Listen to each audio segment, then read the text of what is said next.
नमस्कार, 20 मिनट में 20 खबरें देख रहे हैं आप। मैं हूं आपके साथ मनीष शर्मा। हम अगले 20 मिनट में आपको देश और दुनिया की 20 ऐसी खबरें बताने वाले हैं जो इस वक्त न केवल सुर्खियों में हैं बल्कि दिलचस्प और अहम भी है।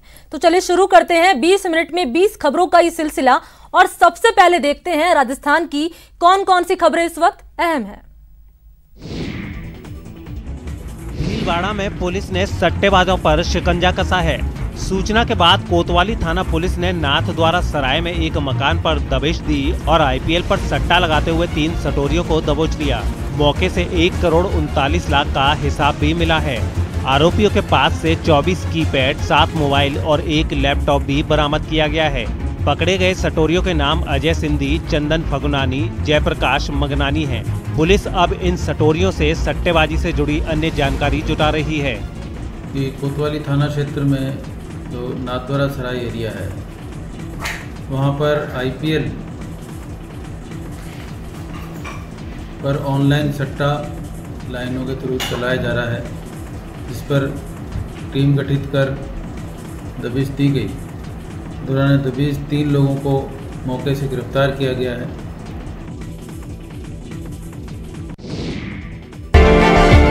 बस पैसे दो और पुलिस के सिपाही बनो, कुछ ऐसे ही सपने दिखाकर ये मुन्ना भाई परीक्षार्थियों से पैसे वसूल रहे थे। जयपुर पुलिस कांस्टेबल परीक्षा में असली की जगह फर्जी परीक्षार्थियों को बैठाने की तैयारी में थे, लेकिन जयपुर कमिश्नरेट की स्पेशल टीम और नाहरगढ़ थाना पुलिस ने ज्वाइंट कार्रवाई की और गिरोह के सरगना बलराम और देवी सिंह सहित कुल 11 आरोपियों को दबोच लिया। आरोपियों के पास से एडमिट कार्ड और अन्य फर्जी दस्तावेजों के साथ 28 कोविड-19 घोषणा पत्र की कॉपी भी मिली है।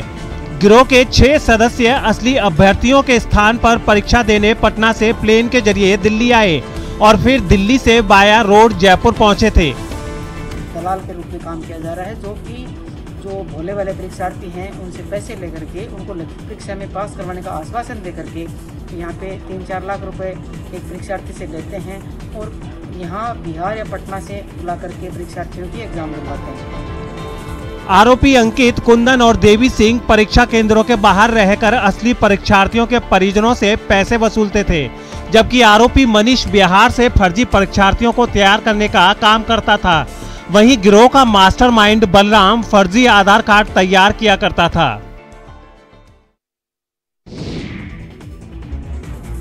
टेबल पर पिस्टल ही पिस्टल और मैगजीन ही मैगजीन देखकर आप भी हैरान हो गए होंगे, लेकिन बीकानेर में पुलिस जब एक्शन में आई तो हथियार तस्करों की शामत आ गई।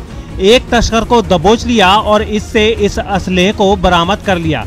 पुलिस अधीक्षक प्रहलाद सिंह कृष्णा के निर्देशन पर इस बड़ी कार्रवाई को अंजाम दिया गया। गंगा शहर पुलिस और डीएसटी ने ज्वाइंट कार्रवाई करते हुए उदयराम सर बाईपास के पास ओकार कालिया को गिरफ्तार कर लिया। पुलिस अब गिरफ्तार किए हुए आरोपी से इस गिरोह में शामिल अन्य सदस्यों के बारे में पूछताछ कर रही है। रुकवाया जाकर तलाशी लेने पर ये 8 पिस्टल और 16 मैगजीन्स प्राप्त हुई हैं, जो कि ये है पंजाब में कोई आपराधिक गैंग को सप्लाई करने के बारे में जानकारी में आया है, जिसका खुलासा अनुसंधान में शीघ्र ही कर दिया जाएगा।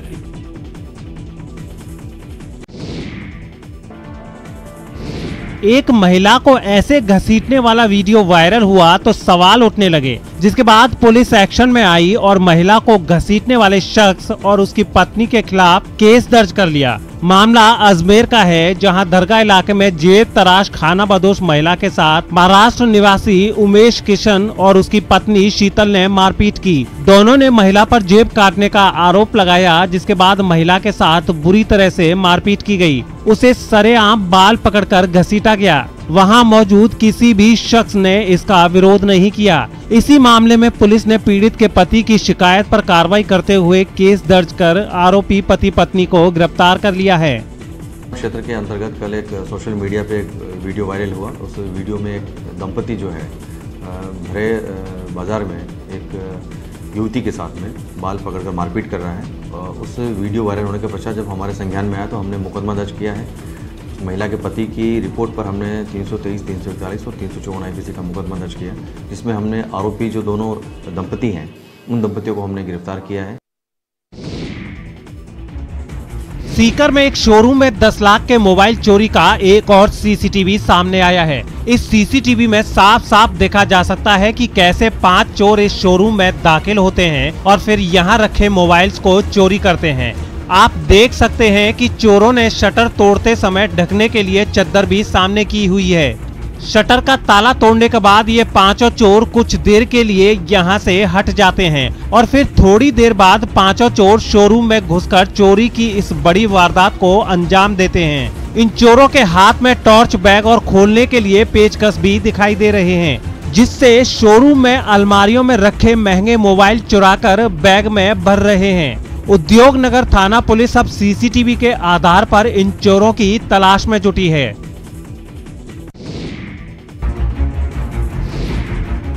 सड़क पर सांडों का संग्राम हो रहा है।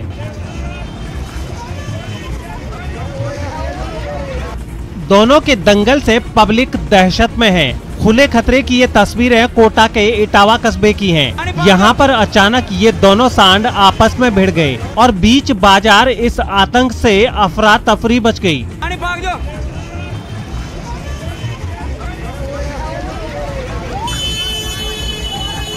हालांकि व्यापारियों ने सांडों को रोकने का भरपूर प्रयास किया, डंडों की मदद से भगाया, लेकिन बेकाबू सांड ऐसे कहां मानने वाले थे। पूरी सड़क पर कोहराम मचाते रहे। सांडों का ये संग्राम यूं ही काफी देर तक चलता रहा और लोग इनसे खुद को बचाते नजर आए।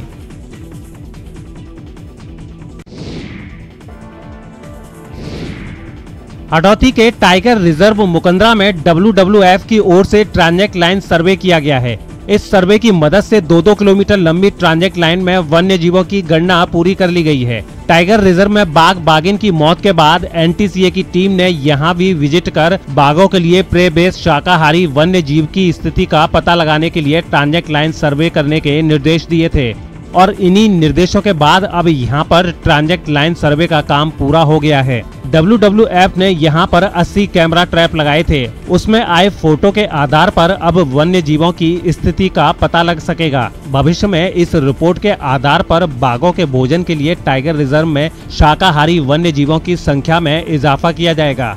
बाहर से शाकाहारी वन्य जीव मुकुंदरा टाइगर रिजर्व में शिफ्ट किए जाएंगे। बताया गया है कि 10 दिन में ट्रांजेक्ट लाइन सर्वे का एनालिसिस करते हुए उसकी फाइनल रिपोर्ट तैयार की जाएगी और उसे वन विभाग को सौंप दिया जाएगा।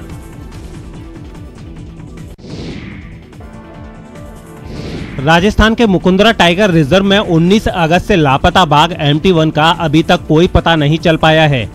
78 दिन बाद भी वन विभाग बाघ की लगातार तलाश कर रहा है। WWF की टीम ने कैमरा ट्रैप भी लगा रखे हैं, लेकिन बावजूद इसके दर्रा रेंज में स्थित 82 वर्ग किलोमीटर में फैले एंक्लोजर में बाघ का पता नहीं चल सका है और न ही उसकी मौजूदगी के वन विभाग को कोई सबूत मिले हैं। बाघ को तलाशने के लिए वन विभाग हर तरह का प्रयास भी कर रहा है, लेकिन वन विभाग को अभी तक कोई कामयाबी नहीं मिली है। बाघ के लापता होने से हाड़ौती के वन्य जीव प्रेमी काफी मायूस हैं और उम्मीद कर रहे हैं कि जल्द ही बाघ MT1 सकुशल मिल जाएगा और वन्य जीव प्रेमी एक बार फिर बाघ का दीदार कर सकेंगे। पटाखों पर पाबंदी के बाद जयपुर में पुलिस ने कई जगहों पर छापा मारा। राज्य की गहलोत सरकार ने दिवाली ही नहीं बल्कि इस साल के आखिर तक पटाखों की बिक्री और उन्हें जलाने पर पाबंदी लगा दी, जिसके बाद राजस्थान पुलिस ने पटाखों के कई अवैध गोदामों पर पहुंचकर छापा मारा। पटाखों की बिक्री करता पाया जाएगा तो इसके विरुद्ध 10,000 रुपए का जुर्माना वसूला जाएगा। कई जगहों पर की गई छापेमारी के बाद जयपुर के प्रागपुरा थाने में जगह जगह जब्त किए गए पटाखे रखे दिखाई दिए। हमने कल 3 कार्रवाई की लगातार, टोटल 30 लाख की कल कार्रवाई की। बताया गया कि पुलिस ने रोक के बावजूद पटाखे जमा करने के आरोप में 3 लोगों को गिरफ्तार भी किया।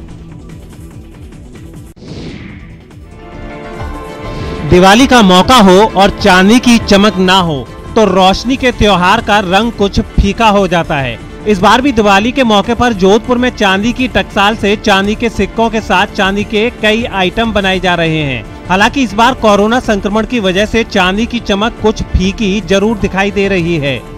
दीपावली का त्योहार है और जोधपुरी चांदी की चमक को देखने के लिए पूरा देश जोधपुर की ओर आता है। आप देख सकते हैं ये जोधपुरी की चांदी की चमक है। ये जोधपुर की चांदी की टकसाल है जहां पे पूरे जोधपुर के साथ साथ कई राज्यों में चांदी के सिक्के जाते हैं, चांदी के आइटम जाते हैं और ये चमक अब दीपावली के मौके पर हर घर में देखने को मिलेगी। एक तरफ जहां चांदी की चमक पर कोरोना की मार है, तो वहीं दूसरी तरफ इस बार बाजार में नकली सिक्कों की भरमार है। किस तरह का मार्केट इस बार है और क्या खासियत है चांदी के टकसाल की? जोधपुर में चांदी के सिक्कों की 50 साल पुरानी मेरी फैक्ट्री है।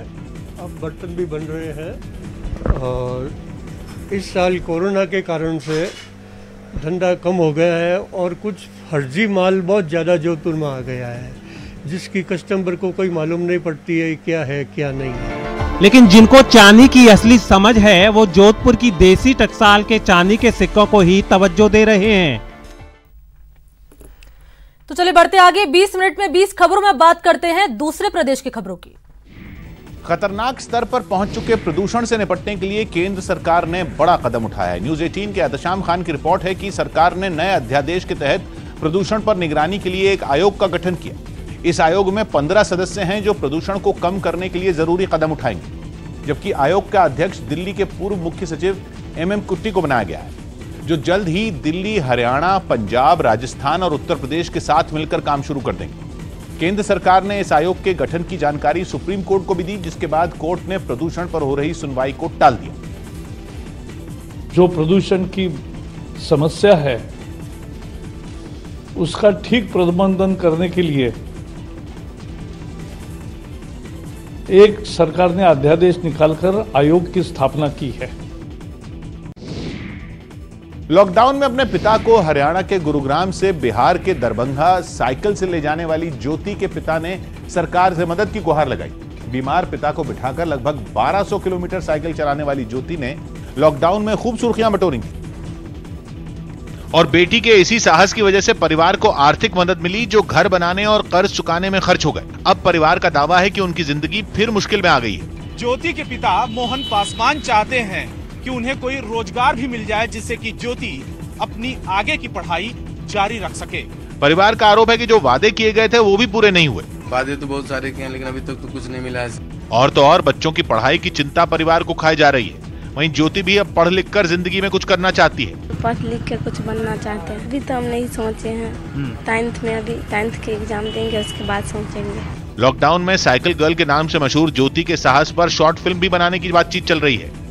सौभाग्य की बात है कि हरियाणा के गुरुग्राम से बिहार तक पुरानी साइकिल चलाकर अपने पिता को लेकर गांव पहुंची ज्योति लॉकडाउन के दौरान प्रवासी मजदूरों के संकट की पोस्टर गर्ल बन गई। मीडिया और सोशल मीडिया के जरिए उसके हौसले की कहानी वायरल हुई तो कई लोगों ने मदद के नाम पर उसे नई साइकिल गिफ्ट कर दी।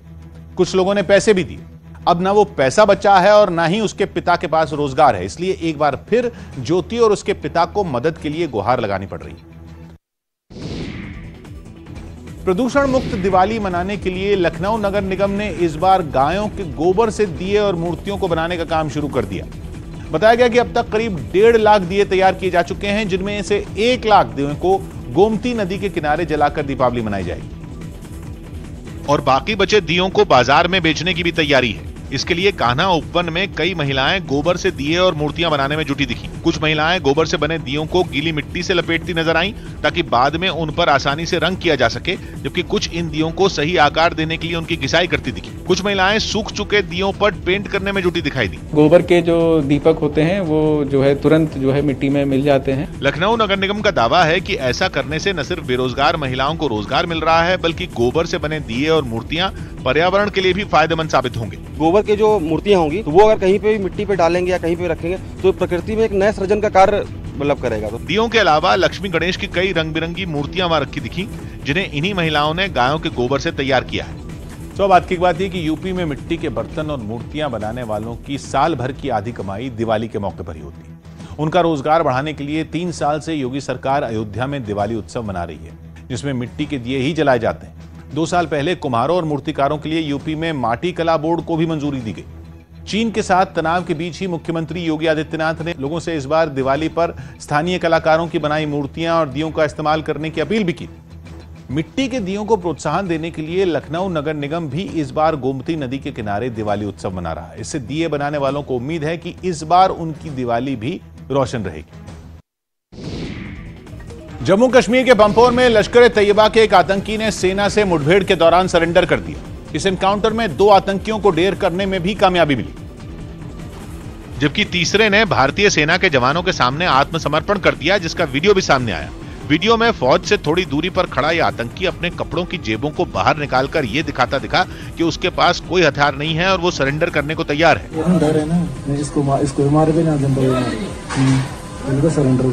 सुरक्षा बल को भरोसा दिलाने के बाद वो उनके पास पहुंचा, जिसे भारतीय जवान अपने साथ लेकर वहां से आगे बढ़ते दिखाई दिए।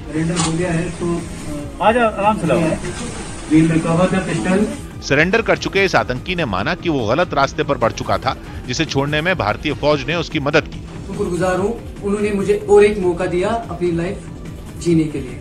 बताया गया कि ये आतंकी बीते 3 महीने से गायब था, जिसे मुठभेड़ के दौरान गलत रास्ते को छोड़ने का एक मौका दिया गया। सौभाग्य की बात है कि जम्मू कश्मीर में गुमराह होकर आतंकी बने नौजवानों को मुख्य धारा में लौटने के लिए सेना और सुरक्षा बल की तरफ से पूरा मौका दिया जाता है। ये भारत सरकार की नीति है। आतंक का रास्ता छोड़ने वालों को फिर से सामान्य जिंदगी बिताने की सुविधाएं भी सेना की तरफ से दी जाती। हथियारों के साथ सरेंडर करने वाले आतंकवादियों को इनाम भी दिया जाता है। जैसे अगर कोई आतंकी AK-56 या AK-47 राइफल के साथ सरेंडर करे तो उसे एक हथियार के बदले 15,000 रुपए दिए जाते हैं। एक कारतूस के लिए 3 रुपए अलग से मिलते हैं। अभी हाल ही में जम्मू कश्मीर प्रशासन ने बताया कि वहां आतंकियों के सरेंडर के लिए नई पॉलिसी बनाने का काम सेना को सौंपा गया है। तो 20 मिनट में 20 खबरों में आपको दिखाते हैं अब कुछ अंतर्राष्ट्रीय खबरें।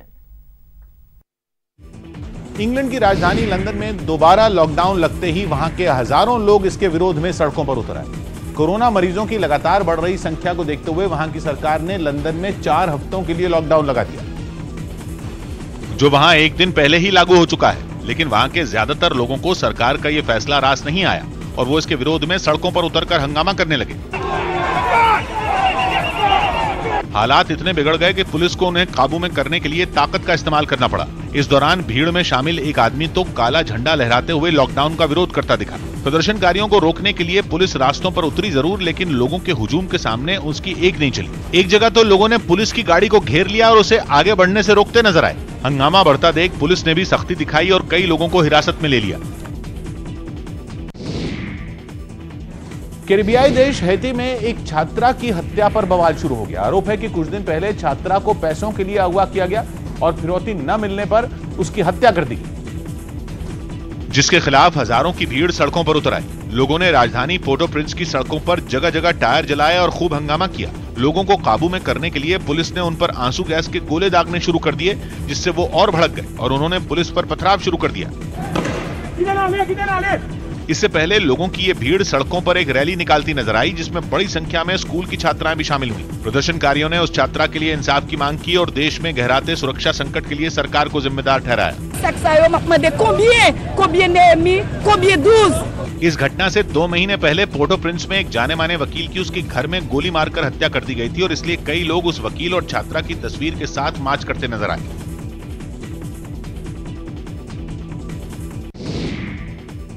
मध्य अमेरिकी देश ग्वाटेमाला में एटा तूफान के कहर ने 50 से ज्यादा लोगों की जान ले ली। वहां के कई इलाके तूफान और भारी बारिश के बाद बाढ़ की चपेट में आ गए और लोगों का सब कुछ बाढ़ की भेंट चढ़ गया। उफनती लहरें हर चीज को तबाह करने पर उतारू दिखी। सड़कें नदियों में बदल गईं और दूर दूर तक सिर्फ पानी ही पानी नजर आने लगा। मकानों में पानी भरने के बाद लोग अपना जरूरी सामान समेटकर वहां से निकलते दिखाई दिए।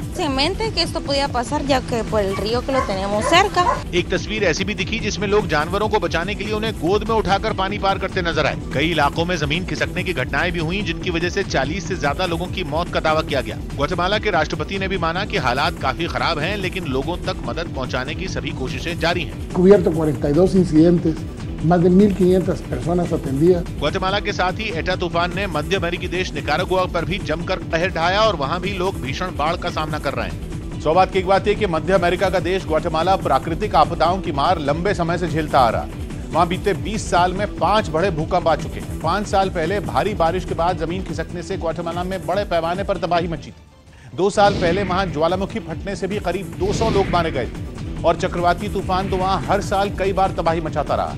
इस बार निकारागुआ से निकला एटा तूफान हालांकि ग्वाटेमाला पहुंचने तक काफी कमजोर हो चुका था, फिर भी उसकी मार से वहां 50 से ज्यादा लोगों की जान चली गई। ज्यादातर लोगों की मौत भारी बारिश के बाद जमीन खिसकने से ही हुई।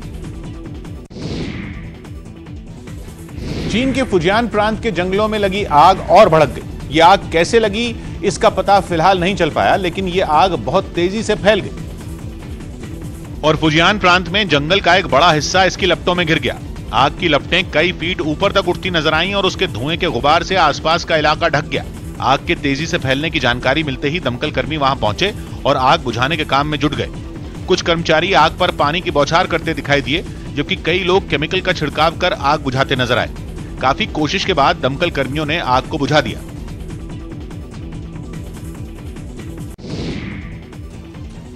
ब्रिटेन में कोरोना मरीजों की जांच के लिए सैंपल जुटाने के काम में ड्रोन का इस्तेमाल शुरू हो गया। ऐसा इसलिए किया गया ताकि दूर दराज के इलाकों में रहने वाले लोगों के सैंपल कम वक्त में लैब तक पहुंचाए जा सके। और इसी खूबी की वजह से अब ब्रिटेन की नेशनल हेल्थ सर्विस इस ड्रोन का जमकर इस्तेमाल कर रही है। छोटे विमान की तरह दिखने वाले इस ड्रोन में 4 पंखे लगे हैं जो इसे रफ्तार के साथ दिशा भी देते हैं। बैटरी से चलने वाला ये ड्रोन एक बार में करीब 100 किलोमीटर तक की उड़ान भर सकता है। यही नहीं, इसमें एक बार में 80 मरीजों के सैंपल ले जाए जा सकते हैं। ब्रिटेन के शेम्सफोर्ड में इस ड्रोन का प्रदर्शन भी किया गया, जिसमें ये सैंपल लेकर उड़ान भरता दिखाई दिया। बताया गया कि जिन सैंपलों को सड़क के रास्ते लैब तक लाने में कई घंटे लग जाते थे, उन्हें ये ड्रोन कुछ मिनटों में ही ले आता है, जिससे मरीजों की रिपोर्ट तैयार करने में लगने वाला वक्त भी कम हुआ है। चीन का शंघाई शहर एक शानदार लेजर और लाइट शो से जगमगा उठा।